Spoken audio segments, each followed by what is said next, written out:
In today's video, I'm going to teach you how to use JavaScript Transformer in Retool. We'll begin by opening Retool. Once you're on the main dashboard, look for the Create option and click the drop-down menu. This is where Retool gives you different ways to start building, and for this tutorial, we want to create a standard app environment where we can access the coding tools easily. From that drop-down, click on Classic App. This will open a new app editor and bring you into the main workspace.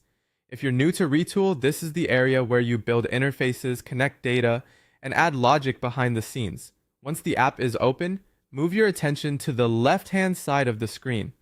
This sidebar is where many of Retool's building and configuration tools are located. You'll want to find the section labeled Code and click on it. This area is important because it gives you access to logic-based tools, including queries, scripts, and transformers. Inside the code section, look for the global area. In that section, click the plus button.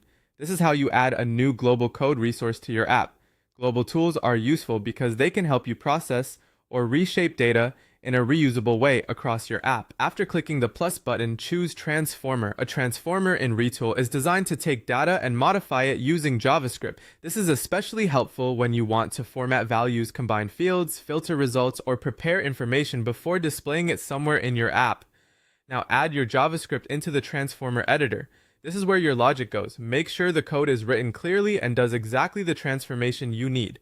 In general, transformers are best used for data manipulation rather than actions, so keep the script focused on returning a useful output.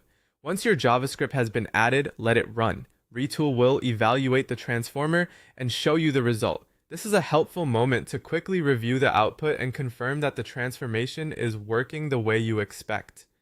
If something